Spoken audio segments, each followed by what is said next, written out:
Je crois que Jérôme, tu vas nous faire ta chronique. Eh oui, c'est à moi. Quel plaisir d'ouvrir le bal. Bien sûr. Alors aujourd'hui, je vais vous parler des limites, parce que c'est le sujet de l'émission. Alors je vous avoue, quand on m'a proposé le thème de l'émission, je voyais pas trop ce que j'allais raconter. Et puis j'ai fini d'écrire ma chronique hier soir. Limite. Comme d'habitude. Alors en fait, pour moi, au départ, limite rimait un peu avec borderline, extrême, souffrance. Et en fait, peu pour moi, ces sports où les participants dépassent leurs limites, les sports de fifou, vraiment, c'est pas mon truc, quoi. Moi, j'aime les sports de baballe, les sports de raquettes. Si vous voulez, pour moi, monter sur un escabeau, c'est un sport extrême. Ne rien manger pendant 6 heures d'affilée, c'est Koh-Lanta. Oula, ça va être compliqué pour toi là aujourd'hui. Ah bah oui, je sais pas trop ce que je fous là. Mais en fait, si, je me suis rendu compte que les limites font partie de tous les sports que je regarde, pratique. En effet, pour chaque sport, un cadre s'applique. Un cadre qui peut même évoluer en fonction des performances, des besoins télévisuels ou pour assurer la sécurité des sportifs. Alors aujourd'hui, je souhaiterais un peu aider les auditeurs et auditrices qui, comme notre coach Flo nous l'avait révélé lors du match 4, souhaiteraient inventer un nouveau sport. On avait inventé le foot vélo. Waouh. Ouais, attention. Et pendant 15 jours, on avait fignolé les règles. Attention. Les hors-jeux n'existaient pas. Il y avait un joueur qui faisait office de goal en vélo, mais qui était évidemment un goal. Au Voilà, bouclé. Bonne vanne. Superbe. Avait-on le droit de bloquer la balle avec une partie du corps et d'avancer en même temps? Pouvait-on poser le pied par terre? Je me rappelle plus de chaque règle, mais avoir l'impression d'inventer un sport était très excitant. Alors, c'est pas tout à fait complet cette histoire.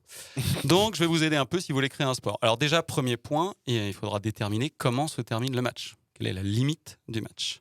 Alors, pour déterminer la fin d'un match ou d'une course, il y a différentes possibilités. Le temps, le score nécessaire atteint, ou que tous les concurrents aient parcouru la distance et fait leurs différents essais. Alors, si on parle des matchs qui s'arrêtent une fois le temps limite terminé, est-ce que vous êtes capable autour de cette table de me dire combien de temps dure un match de basket? Ah bah oui. C'est 4 cartons, 1 heure. carton de 15 minutes. Après, tu veux dire en temps réel ou en temps Je parle ressenti du temps, voilà, le chrono. C'est ça, quoi. c'est 1 heure. 4 cartons de 15 minutes. Ouais. Ouais.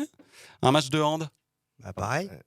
Bah, C'est pas 4 cartons. c'est Bah, c'est demi-temps, quoi. 1 heure, quoi. vous énervez pas, hein, c'est juste je teste un peu vos C'est vrai que t'as l'air connaissances. un petit peu... Vous êtes agressif Ouais, sur il vos a- sports de référence. Il a mangé C'est la lui, il table. comprend rien de ce que je dis. Un match de foot classique de championnat. 90 minutes. Oh, c'est long, hein. Tellement long.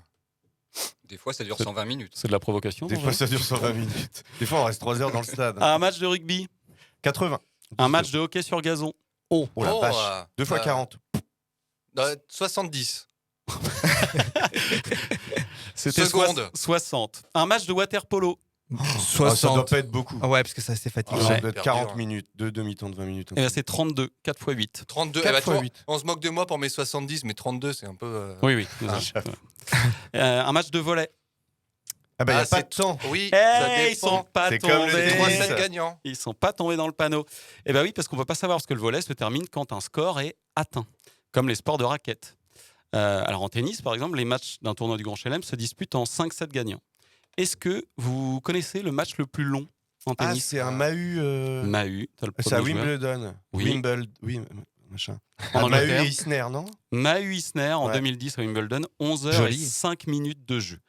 Le score du dernier set 70-68. Putain, on parle de jeu là?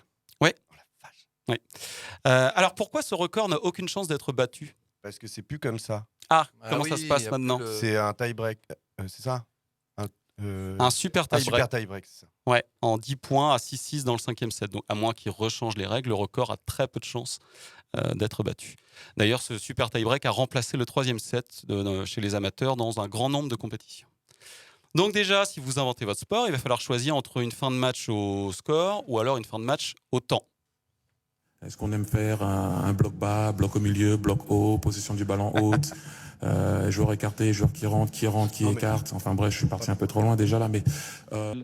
Bon, si c'est trop compliqué, vous pouvez choisir d'organiser une course. Mais pareil, une course, c'est pas si simple. Il faut quand même fixer un peu des trucs, quoi.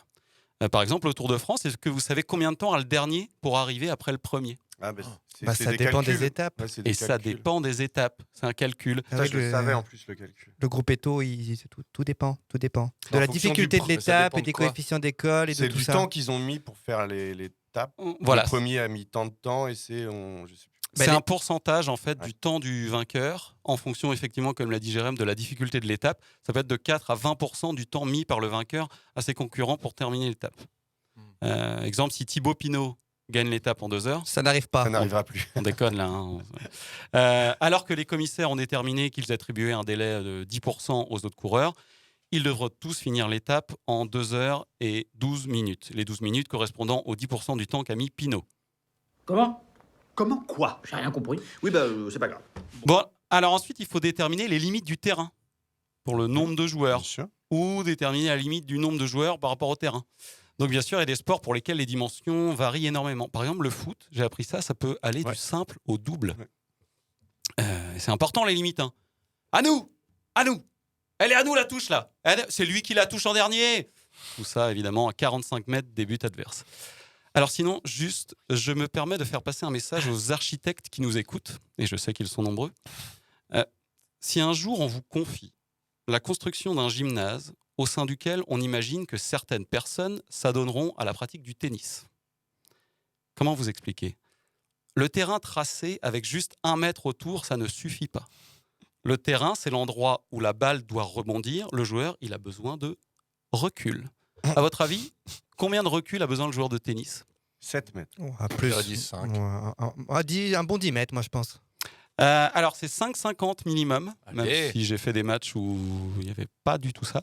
Et c'est 6 mètres 10 préconisés par la Fédération française de tennis. Bon, alors si vous tentez de créer un sport collectif, je vous conseille de faire différents tests et de réajuster les limites du terrain en fonction de comment ça se passe. Après, il faudra encore limiter de nouvelles choses. L'utilisation du ballon par les joueurs, si c'est un ballon.